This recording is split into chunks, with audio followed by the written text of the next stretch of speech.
জয় মা চামুণ্ডা 14 ফেব্ৰুৱাৰী 2025 শুক্ৰবাৰৰ বিষয়ে আমি ৰাশিফল ক'বলৈ ওলাইছো। আজি হৈছে কৃষ্ণ পক্ষৰ দ্বিতীয়া তিথি আৰু মাহ হৈছে ফাগুন মাহৰ আজি 1 তাৰিখ। আজি দিনটোত নক্ষত্ৰ থাকিব পূৰ্বা ফাল্গুনী নক্ষত্ৰ আৰু আজি দিনটোত কৰণ থাকিব ক্ৰম ৰূপে তৈতিল কৰণ আৰু গড়কৰণ আৰু যোগ থাকিব অতিগন্ত যোগ। আজি দিনটোত যিসকল শিশু জন্মগ্ৰহণ কৰিব তেওঁলোকৰ জন্ম ৰাশি বা চন্দ্ৰ ৰাশি সিংহ ৰাশি হ'ব আৰু আজি দিনটোত যিসকল কন্যা পুষ্পিতা হ'ব তেওঁলোকৰ তুলনী বিয়াৰ যোগ হ'ব কান্তা যোগ। আজি দিনটোত অভিজিত মুহূৰ্তটো থাকিব 12:13 দুপৰীয়াৰ পৰা 12:57 দুপৰীয়ালৈকে আৰু ৰাহু কালটো থাকিব 11:11 পুৱাৰ পৰা 12:35 দুপৰীয়ালৈকে আৰু দিশফুলটো আজি থাকিব পশ্চিম দিশত। এতিয়া আহকচোন আমি মেষৰ পৰা মীনলৈকে প্ৰত্যেকটো ৰাশিৰ ফল জন্ম ৰাশি বা চন্দ্ৰ ৰাশিৰ আধাৰত নিৰ্ণয় কৰিম। মেষৰ কাৰণে আজি স্বাস্থ্যৰ দিশটো অকণমান চিন্তাজনক, আপোনালোকে সাৱধান হ'ব, খোৱা বোৱাত বিশেষ আজি ধ্যান ৰখাটো ভাল হ'ব। ধনৰ দিশটো আজি আপোনালোকৰ মধ্যম থাকিব, ইমান একেবাৰে বেয়াও নহ'ব, বহুত বেছি পাৰফেক্ট বুলিও ক'ব নোৱাৰি। পাৰিবাৰিক দিশটো আপোনালোকৰ ভাল যাব অৱশ্যে আৰু প্ৰেমৰ দিশটো আজি অকণমান চিন্তাজনক থাকিব পাৰে। ব্যৱসায় আদিৰ দৃষ্টিটো আপোনালোকৰ ভাল দেখা গৈছে আৰু বৈবাহিক দৃষ্টিত অকণমান আপোনালোকৰ খুটখাট কিবা লাগিব পাৰে বা আপোনালোকৰ মন চন কিবা কথাত ডেমেজ হৈ থাকিব পাৰে। আজি আপোনালোকৰ ভাগ্যাংকটো হৈছে 7 নম্বৰ। এতিয়া আহকচোন আমি বৃষ ৰাশিৰ বিষয়ে আলোচনা কৰিম। বৃষৰ কাৰণে আজি স্বাস্থ্য মধ্যম থাকিব। ব্যৱসায় বাণিজ্যৰ ক্ষেত্ৰত আজি বহুত উন্নত মানদণ্ডৰ থাকিব। ধনৰ দিশটো আপোনালোকৰ ভাল, আজি আৱাগমন পুৰা ভালকে হ'ব। লগতে আজি পৰিবাৰৰ আপোনালোকৰ দিশটো ধুনীয়া থাকিব, ভাল থাকিব। পৰিবাৰৰ মাজত মিলা প্ৰীতি ভালকৈ বনি থাকিব। বৈবাহিক আৰু প্ৰেম এই দুটা ক্ষেত্ৰত আপোনালোকে অকণমান চিন্তা কৰিবলগীয়া হ'ব পাৰে। আজি আপোনালোকৰ ভাগ্যাংকটো হ'ব 6 নম্বৰ। এতিয়া আহকচোন আমি মিথুন ৰাশিৰ বিষয়ে আলোচনা কৰিম।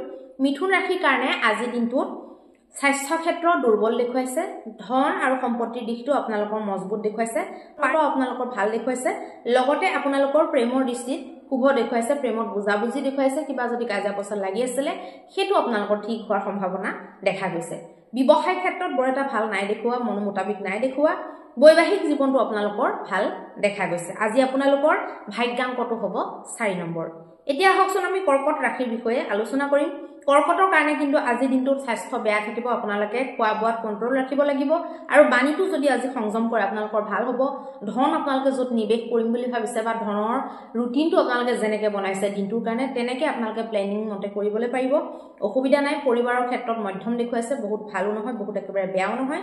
প্ৰেমৰ ক্ষেত্ৰতো মধ্যম দেখুৱাইছে, লগতে আপোনালোকৰ ব্যৱসায় ক্ষেত্ৰত কিন্তু ভাল দেখুৱাইছে। আপোনালোকৰ চেল হওক, যিয়ে যেনেকুৱা ব্যৱসায় নহওক আপোনালোকৰ আজি দিনটোত শুভতা ব্যৱসায় ক্ষেত্ৰত দেখুৱাইছে। মুঠতে ব্যৱসায়ক লৈ পেলাই আপোনালোকে ইমান চিন্তা কৰিবলগীয়া আজি দিনটোত পৰাপক্ষত নালাগে। বৈবাহিক জীৱনত আপোনালোকৰ মধ্যম স্থিতি দেখুৱাইছে আৰু আজি আপোনালোকৰ ভাগ্যাংকটো হ'ব 8 নম্বৰ। এতিয়া আহকচোন আমি সিংহ ৰাশিৰ বিষয়ে আলোচনা কৰিম। সিংহ ৰাশিৰ কাৰণে আজি স্বাস্থ্য ক্ষেত্ৰটো খুব ভাল। আপোনালোকে স্বাস্থ্যক লৈ বিশেষ চিন্তা আজি দিনটোত কৰিব নালাগিব। ধনৰ দিশটো আপোনালোকৰ মজবুত। প্ৰেমৰ ক্ষেত্ৰত আপোনালোকৰ মধ্যম, কিন্তু প্ৰেমৰ ক্ষেত্ৰত অকণমান বাণীত সংযম আজি কৰিব লাগিব। পৰিবাৰৰ ক্ষেত্ৰতো আপোনালোকৰ বেয়া দেখুৱাইছে, মিলা প্ৰীতি বা বিশেষ ফূৰ্তি ফাৰ্তা নাই দেখুওৱা। লগতে ব্যৱসায়িক ক্ষেত্ৰতো আপোনালোকৰ ভাল দেখুৱাইছে আৰু বৈবাহিক ক্ষেত্ৰতো আপোনালোকৰ মধ্যম দেখুৱাইছে, যেনেকৈ নৰ্মেলি চলি যায় তেনেকৈ চলি যাব। আজি দিনটোত আপোনালোকৰ ভাগ্যাংকটো হ'ব 6 নম্বৰ। এতিয়া আহকচোন আমি কন্যা ৰাশিৰ বিষয়ে আলোচনা কৰিম। কন্যাৰ কাৰণে কিন্তু আজি স্বাস্থ্য ক্ষেত্ৰতো একদম কমজোৰ দেখুৱাইছে।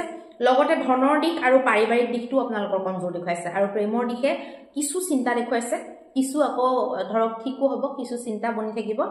আকৌ ব্যৱসায়িক ক্ষেত্ৰত আপোনালোকৰ ভাল আজি, যেনেকৈ আপোনালোকে ব্যৱসায়টো দিনটোৰ ব্যৱসায়টো যদি ৰাতিলৈ গণনা কৰে কেলকুলেশ্যনত আপোনালোকৰ ভালে ওলাব। বৈবাহিক জীৱনটো বিশেষ ভাল নহয়, চিন্তা ক্লেশ থাকিব পাৰে। আজি আপোনালোকৰ ভাগ্যাংকটো হ'ব 4 নম্বৰ। এতিয়া আহকচোন আমি তুলা ৰাশিৰ বিষয়ে আলোচনা কৰিম। তুলাৰ কাৰণে কিন্তু স্বাস্থ্যসন্মতভাৱে ভাল নহ'ব।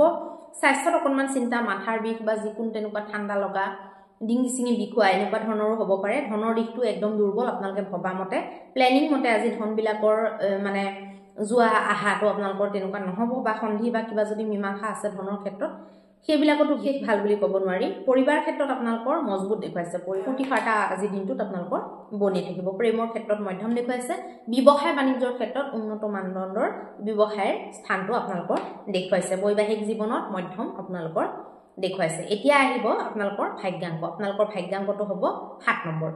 এতিয়া আহিব বৃশ্চিক ৰাশিৰ কাৰণে স্বাস্থ্যৰ পক্ষটো আপোনালোকৰ কাৰণে মধ্যম থাকিব, ধনৰ দিশটো আপোনালোকৰ কাৰণে মজবুত হ'ব আৰু লগতে আপোনালোকৰ পৰিবাৰৰ ক্ষেত্ৰতো ভাল দেখুৱাইছে, প্ৰেমৰ ক্ষেত্ৰতো আপোনালোকৰ মধ্যম দেখুৱাইছে, পৰিবাৰৰ ক্ষেত্ৰত আপোনালোকৰ মজবুত স্থিতি দেখুৱাইছে, ব্যৱসায় ক্ষেত্ৰত আপোনালোকৰ মধ্যম স্থিতি থাকিব আৰু বৈবাহিক ক্ষেত্ৰতো আপোনালোকৰ মধ্যমকে গোটেই দিনটো পাৰ হোৱাটো দেখা গৈছে। আপোনালোকৰ ভাগ্যাংকটো হ'ব 9 নম্বৰ। এতিয়া আহকচোন আমি ধনু ৰাশিৰ বিষয়ে আলোচনা কৰিম।